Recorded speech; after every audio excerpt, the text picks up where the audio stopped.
Yummy. எந்த தாயாலும் தன் புதல்வன் தன் புதல்வியையே கொலை செய்ததை மன்னிக்க முடியாது. இது உண்மைதான். பத்ராவின் மரணம் உண்மையான ஒன்றுதான். பத்ராவின் மரணம் எப்படி சொல்ல முடியும்? கூறியமி, நான் அளித்த சாபத்தினால் இந்த சனியிடம் கொல்லும் சக்தியுள்ளது. அதை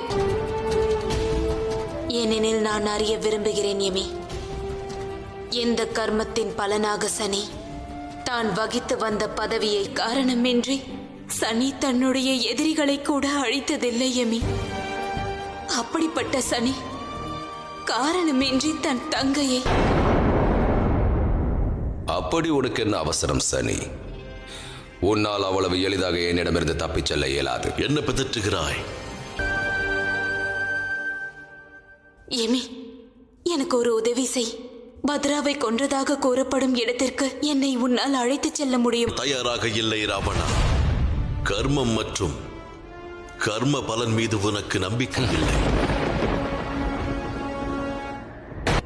இந்த இடத்தில்தான் பத்ராவின் மரணம் நிகழ்ந்தது தாமினி.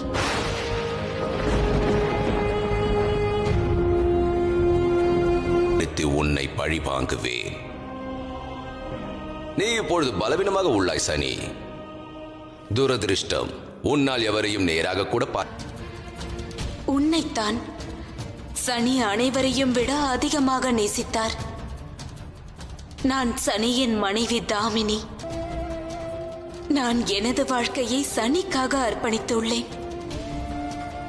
அதனால் உனது மரணம் எப்படி நடந்ததென்று நான் ஆனால் நீயும் உனது கர்மமும் இப்பொழுது தூய்மையாக உள்ளது.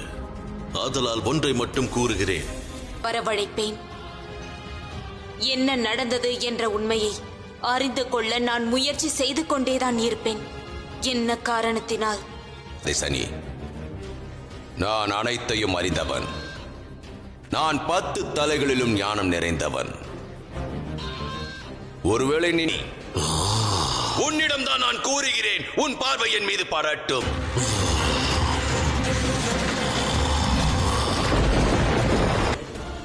நான் இப்பொழுது மிகவும் பலம் பொருந்தியவனாகிவிட்டேன்.